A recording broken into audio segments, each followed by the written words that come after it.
Okay. Hi, everyone. Welcome to May Influence You. I have a special guest today. She is a TikTok mom, and she is also my daughter. Her name is Taylor Paul. She is here with me today. Hi, everyone. I get to be the lucky one to get you on my very first podcast to tell us a little bit about like the drama that went down in February where you're breaking social media all over the internet again from your divorce. Tell us a little bit about what went on that night. Well, this is the first podcast that I am going to be, I guess, talking about that night. I haven't, I was actually recommended not to talk about it for legal purposes, but it is all done now. So I think I am at this point able to talk about it. But I was arrested back in February 17th to be exact, and I'll never forget that night because it was one of the worst nights of my life. I actually haven't talked about it with like anyone really besides the people involved, and I got arrested for one. I guess to start from the very beginning, I went to a party and I was really struggling at the time due to, I think, a whole bunch of reasons: my divorce, pregnancy loss, and then just a whole bunch of things mixed together. And I think I was like suppressing all the feelings. And then I have like a little bit of drama in my current relationship at the time. So it was all like adding up, and one night I just went out with my girls, and I was doing, I would say, well up until that night, which I thought I was good. I guess I thought I was doing better, but I ended up drinking, and then a flood of emotions ended up coming out that night, and I think emotions I wasn't letting myself feel. It started with sadness and then turned into major anger towards my boyfriend, and there's a lot of things I was resenting him for at the time, and I won't go into detail about that, but it ended up being like a very aggressive fight. I was throwing chairs and screaming at him and throwing, just things, and then I ended up getting arrested. So our neighbor called the cops because she could hear screaming, so she thought I needed help, but we were kind of both yelling at each other, and then I was being charged because I threw a chair, one, assaulting him, but two, like, potentially could have, hit my daughter because she was sleeping on the couch, and I was unaware she was on the couch that night.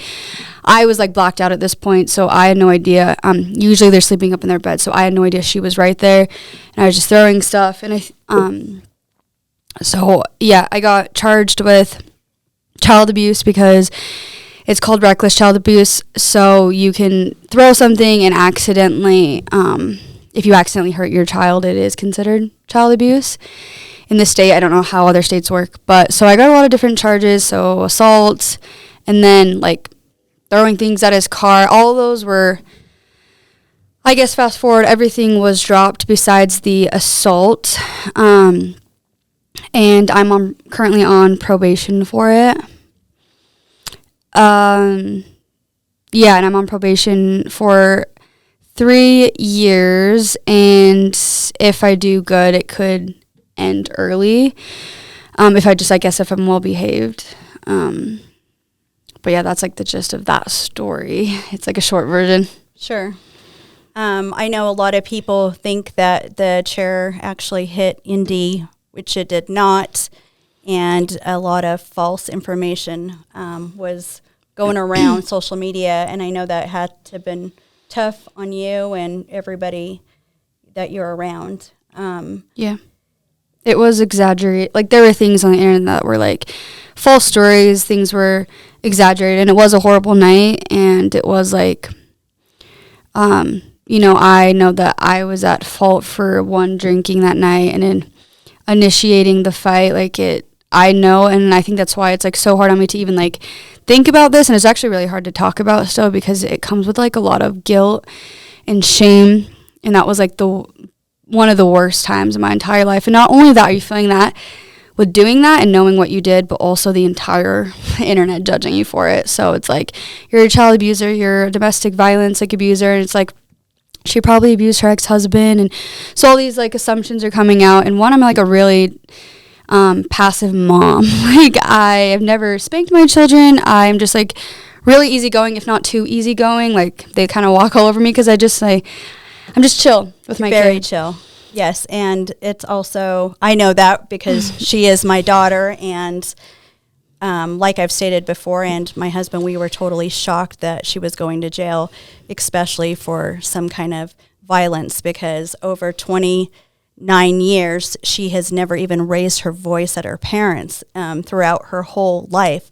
And for your daughter to be going to jail for something like this big was huge. Yeah. And so anybody that knows you knows that you're like the most passive person. And I don't know how you stayed face on the internet, knowing all the comments that you received. I know just even with being your parents, like your dad and I would receive comments and messages that were so mean and so hurtful. I couldn't even deal with it. And so I don't know how that, how you were able to deal with it all this time.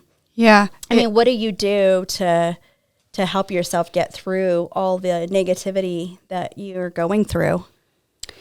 Well, I do have my 2 kids to thank for that time, because they were like the reason I like wanted to like hold on. Like with the amount of like bullying you get with that is like you become like suicidal. Like you're just like, sorry, it's like I haven't like really talked about it like at all.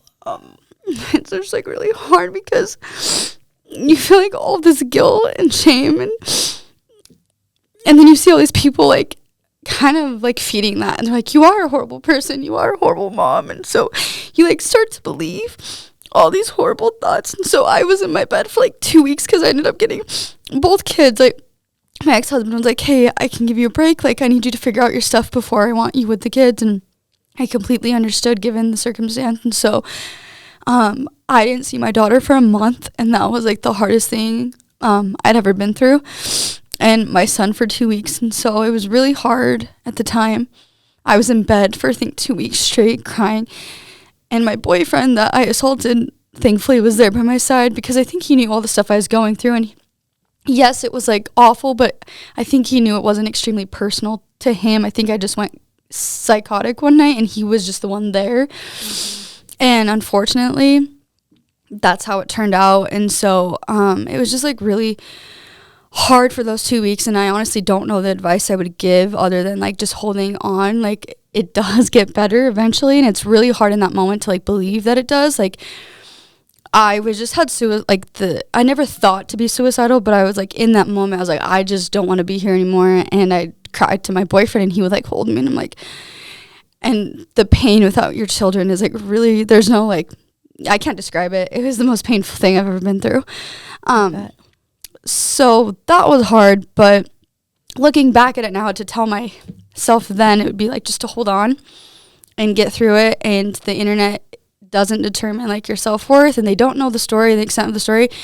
I have to remember I have like so much support on my end now, because I think people like got a bigger picture, and they like, if you've been following me for a long time, you know what type of person I am. I'm not violent for one. I'm not a child abuser. Like it's just, you are the best mom.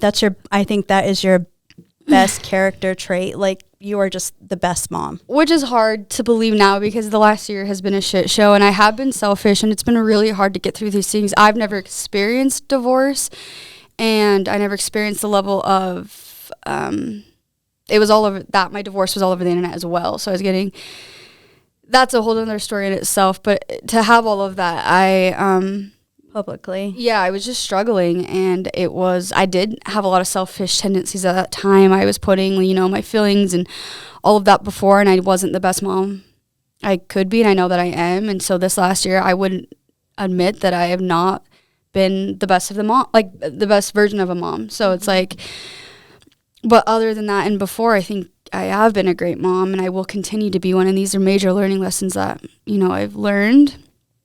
And I hope one day maybe I can help other people out there that go through hard things, and maybe to not take the direction I have in so many different ways that I've made mistakes. I think people Sure. should maybe look at my life and be like, I don't want to do that. I don't want to do this. Maybe like, sure, to help them, Yes. And I've had so many people come to me and they're like, I'm feeling this way about someone else, or I feel this way in my marriage. What should I do? And it was hard because I'm like, I'm not that person to come to because I made that mistake, but also I could be that person because I could be like, if I would have done this differently, I would have went with my first gut feelings was to get a separation.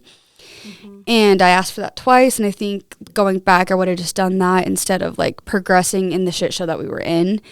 I've given the advice to women is just like, don't hurt your partner in that way. If you want out, don't venture off into another relationship. Don't feed that. Take a step back.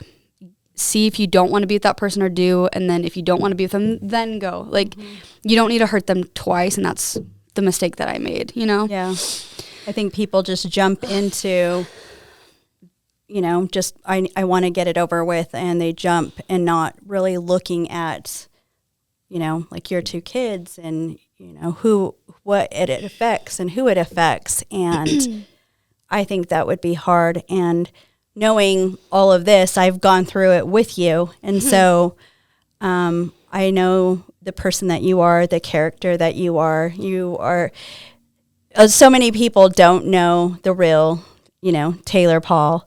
Which is what I wanted to an extent. Yes. Like, I've hidden like who you wouldn't even know my real personality. I feel like unless you know me. I'm starting to share more of it recently, but I feel like I was always so different than I was like in person. Yes. I think I'm a way cooler person in person than I am online. Like I was more a jokester or maybe come off like as bitchy, but when people meet me, they're like, "Oh, you're actually you're really nice." So nice, nice. I don't know if I came off as a bitch for some reason. I think I make like serious jokes or like mean jokes that people think I'm a mean person, but I'm not. You're not a mean person at all.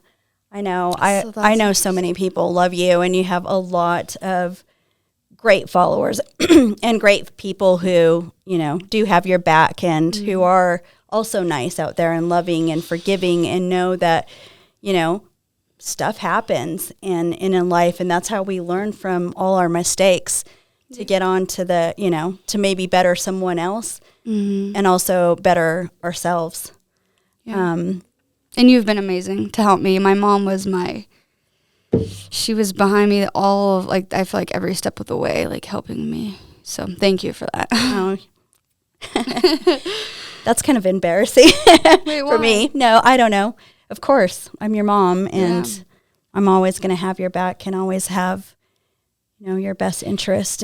But you're not like, people think because they're like, oh, that's her mom, she'll always like hide her mistakes or anything. And my mom's like very like, if you do this, you're going to be like, we were like raised, like you're going to have consequences for your actions. And if like I did anything crazy, like my mom would not stand for like something extremely bad. Like, right. Like with my child abuse charges, like she knows me well enough. If I was actually doing something like that, she would never have had my back. Like, yes, you know, of course. Yes. You would have been like, oh, we are taking your kids away. Like, absolutely. Because she knows me and I know who you are, and just, you know, social media and the news and everybody just made you to be this person that you're not.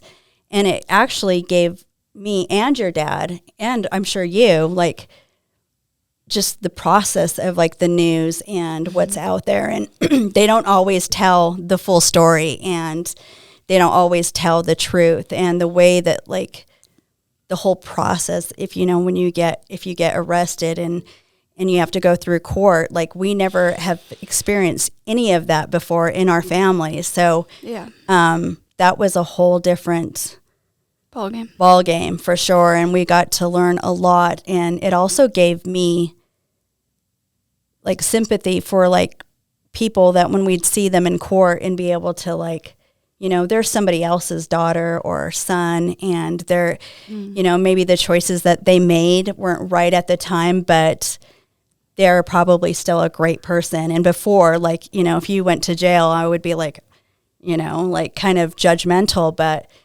in reality, it's like people make bad choices. And sometimes it stems from like the drinking and the, you know, drugs, and makes people do things that they normally wouldn't do. Yeah. And so I do think it's a good learning lesson for you and maybe your siblings, you know, to to have to see that, and hopefully that you can go on a different path. And yeah, they said they thanked me, or my brother and sister thanked me, because they're like, oh, can't get worse than you. So they're the golden children now. Oh, no. But yeah, hopefully they can learn from my mistakes. Yeah. But yeah, I agree. Like, people's mistakes don't define them. And I think especially off of an incident like this, I can grow and learn from it. I think if I were to continue to end up in jail and continue to have these charges, then that's a different story. You're like, oh, maybe you are a piece of shit mom then, but it's like, I think people that make mistakes, and they change, I feel like it's a whole different story. Yeah, you should be an inspirational speaker and go travel and talk about your story, because it does change people. I don't know. That might be your next step. What are your plans for the future? Well, I think everyone knows now I'm like recently pregnant, so I have a baby that will come in March. I would like, I've been talking with my management group, but I would like to start YouTube.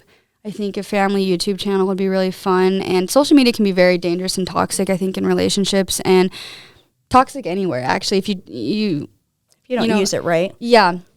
And I feel like I could, shift more to like clean family content and have boundaries. Like with my boyfriend now, it's like there's very like strong boundaries, because like nowadays Instagram, all of those things are ways to like flirt, and like, if you wanted to do anything sketch, like those are the ways that it's happening now. And I feel like because of the things I've been through and he's been through, there's just like, we know, and we're like, there will be like just very strong boundaries, and you have to have those in order for, I think, it to work with social media as your job. Oh, for sure. But yeah, I think continuing social media, I have a couple ideas I want to start, but I think I want to wait on those to say anything, because I just don't know exactly if I will. But how about your, I know everybody always asks me what's going on with your show. Oh. Is that still in the works? What's the last that you heard? Yeah, as of now, it is still in the works. I know it takes a while for these things to go. I do know the network still wants us, so they, I don't know how much I can say about it, but yes, it is still in the works, and these things take a while. And they did have you, everything was put on hold. Yeah, all those months that you were in a little bit for what I got in trouble, and so they wanted to wait and see how it went, and then now that it's done, it's still like a little bit of a waiting game, but we'll see. I don't know. I'm kind of in the dark as much as everyone else, but I'll keep everyone updated on that. That's awesome. Yeah. So you're going to have a baby. Yes, I'm so excited. And so what does Ocean and Indy think of you having a new sibling, and also their dad is having a new sibling for them? What are their thoughts? Yeah. I feel like it's their thoughts. I can't obviously speak for them. Ocean, I think he just turned 3, and it's hard for him to comprehend. I think he knows what baby in a tummy means, but like not to the extent of like he's going to have 2 blended families. I'm sure it is a lot, but I don't think he fully can understand what's going on yet.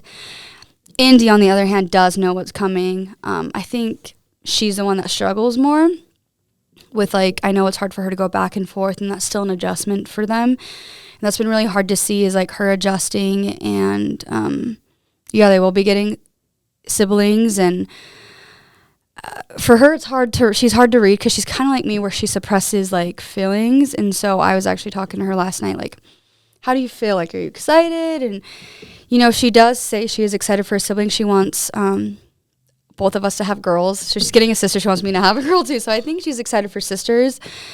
I don't know what I'm having yet, but I do. You do? I forget that. And Ocean wants a brother. Yes. He keeps saying boy. So I don't know. I think they're excited. I think even if they do have certain feelings about it, they're so young that they don't understand why they're feeling a certain way, but they probably feel it. I'm going to ask you a question to go off that. Why, I guess this is more of like a mother question. I know, sorry to put you on the spot here, but I guess you can't speak for Tate, but I was wondering why you and Tate would move so quickly into bringing another life into this world, knowing all the stuff that you have just recently went through. Yeah.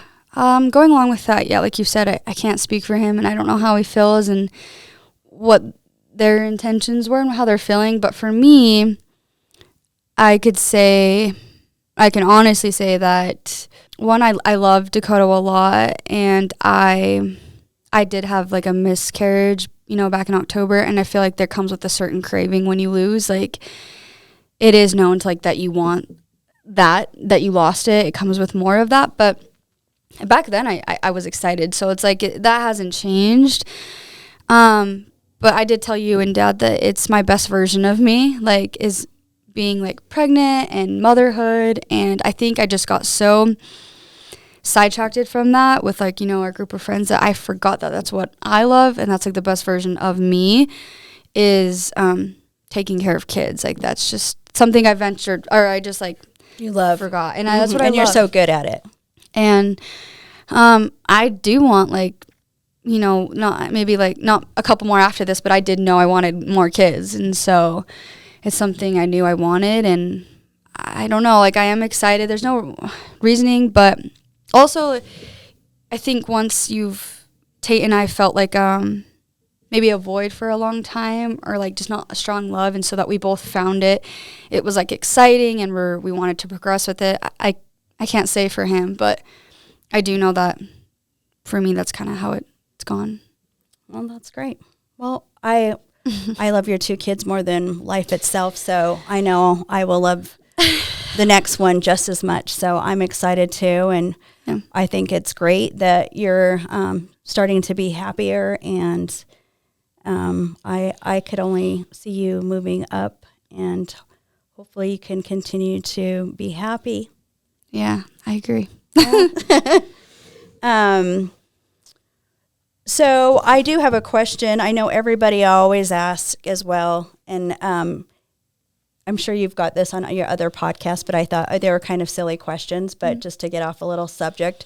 So is your hair real? Do you wear extensions? I always hear, like, people ask me, and so. Yeah. Well, so my hair used to go down past my butt. So yes, it was real. It's always been real. And then I cut 8 inches off recently. And so my hairdresser advertises extensions. So she would put them in my hair for like to advertise. Mm-hmm. But I've only worn extensions like 3 times in my life just for fun. Yeah. So yeah, my hair is real and always been real. And I guess the other question, I know it's so silly. How old are you, really? 29. I convinced, I think, so many people that I was old, but it's honestly so insulting to myself. Whatever. I did it to myself. That is so funny. Yeah. Well, I know that what are your plans other than YouTube? Well, I guess you said that you weren't going to really say what other things you were planning on. I just don't know how. I have a couple things in mind. I don't know how official they are, so it's like, I don't know, but I do have ideas that I want. It's away from social media. I do want to like start a business of some kind. I love event planning, party planning, stuff like that. So I think it'd be cool to maybe do that. So if any of you entrepreneurs that are out there want to reach out to Taylor, she's looking for maybe a partner or something to get into. Yes. We have Happy Valley, our last drop. Oh, is coming this month. We're in September, so yeah, it's starting. Can you tell them a little bit about Happy Valley and what that is? Happy Valley was our brand with my ex-husband and our group of friends. We ended up buying them out, so it's just Tate and I, and it's our last drop to close it off. We have knitted hoodies, family, like all sizes from baby to mom and dad, so they're going to all range, and so we're going to be selling the rest of those. We have so many coming, and yeah, that'll be our last drop. Awesome. Can we give one away from this episode to whoever goes and likes and subscribes to my channel? Yes. Tell them. I'll pick one out of, whoever does that. Yeah. Tell them like comment so we can like draw their name or something. Right? I don't know how that works. So yes. Okay. Yeah. So just comment on looking one of at my platforms. guys over there. So, yes. Okay. Yes. Go and comment and go to YouTube, subscribe, and we will pick somebody's name and mail that out to you. Yeah. I wish we had one to show. I know, but they can. They'll be on. They're so cool. They'll be on my platforms as well. So Taylor Frankie Paul on TikTok and Instagram if you want to look at them. Well, to wrap this up, I am glad that you came back to listen, and hope that you continue on this journey with me. You can find me on YouTube, Instagram, and all the other social media outlets. Yes. So until next week, I'll see you soon. Bye.